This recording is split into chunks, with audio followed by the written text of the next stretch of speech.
No,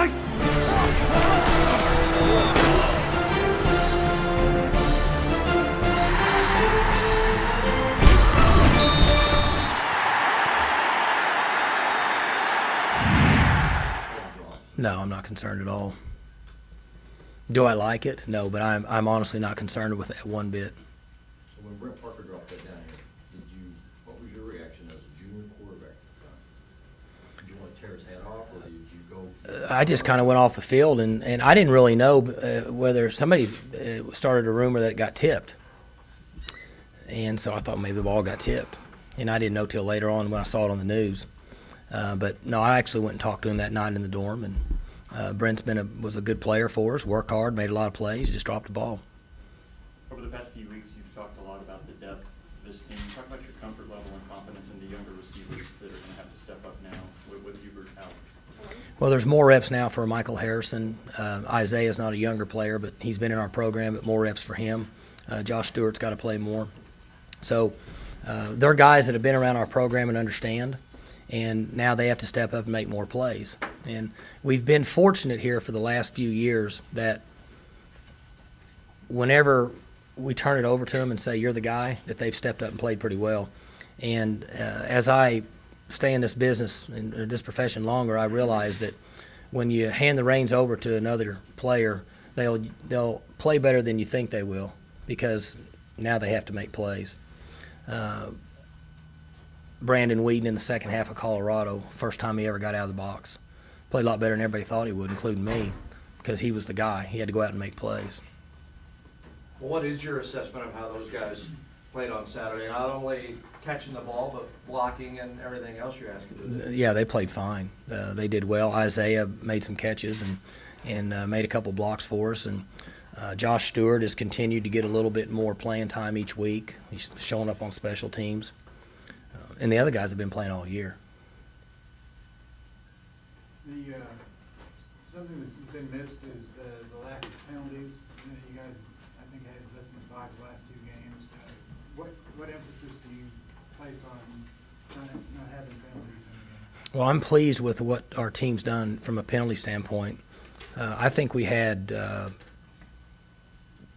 3 or 2 at Missouri. And they were all self-inflicted. We took delay of games, right? So I've been pleased with our coaches and the way they're coaching our players, and then them understanding the importance of not giving away free yards. Before the season, I think a lot of your fans looked at the front half and saw at A&M, at Texas, at Missouri. That's brutal. So you're beyond that now, and now you look at your schedule. K-State's in the top 10. Tech just did what they did. OU's down the line.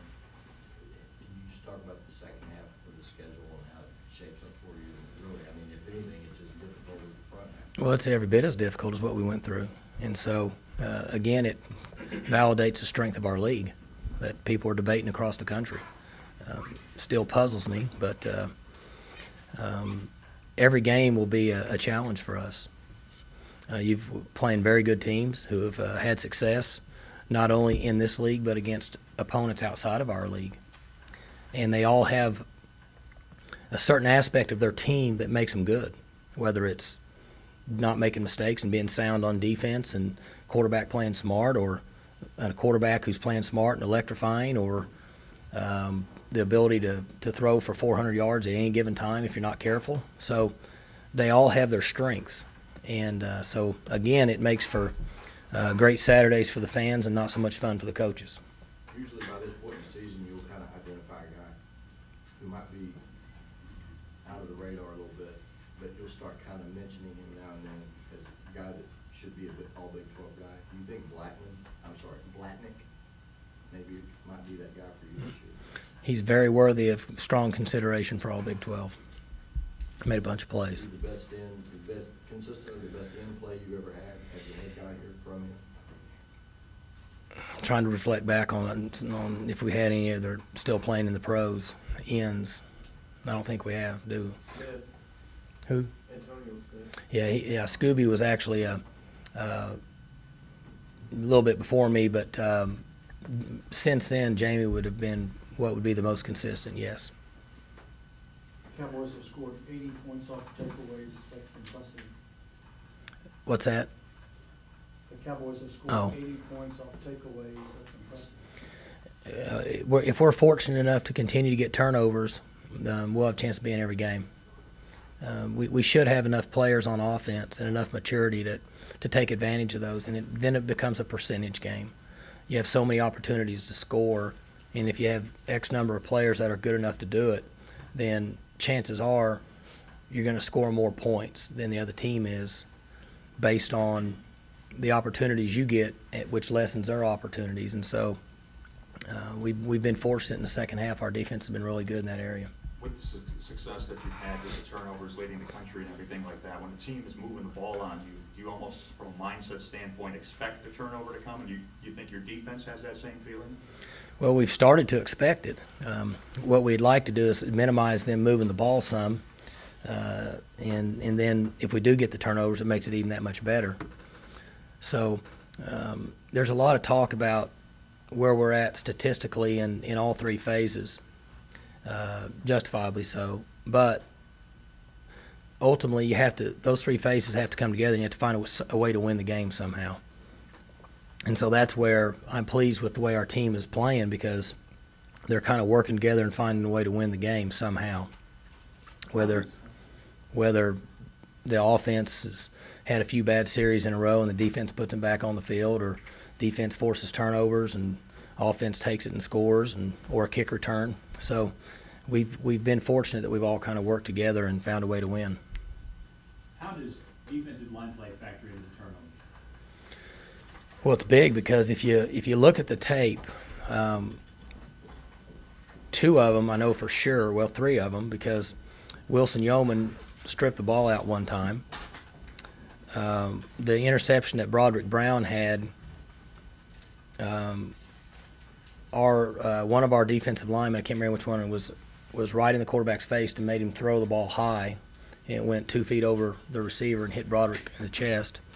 And then Jamie tipped the other ball. I think Sean Lewis caught that one. So they're a factor in it, and those guys need to continue to distract and put relentless pressure on a quarterback for those reasons. It's not always the sack, it's the hurries and the distractions that can also benefit us from a turnover standpoint. Speaking of that position, it looked like to me you got some good play out of David L. Collins. He was better.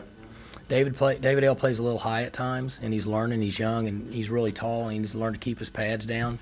But he got put into a role where he had to play a considerable amount more of plays than what he has, because of Nigel not being healthy, and then obviously Cooper Bassett didn't play at all.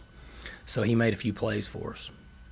With where you guys are now in the human polls and the BCS standings, does there become pressure now not to just win, but to win by as much as you can, style points? That's never been important for our team. If we win our games, we'll have opportunities. And so I just would like for our coaches and players to stay more focused on winning the game. And if we play well enough and get ahead and some of the other players get a chance to get on the field, I think that's awesome.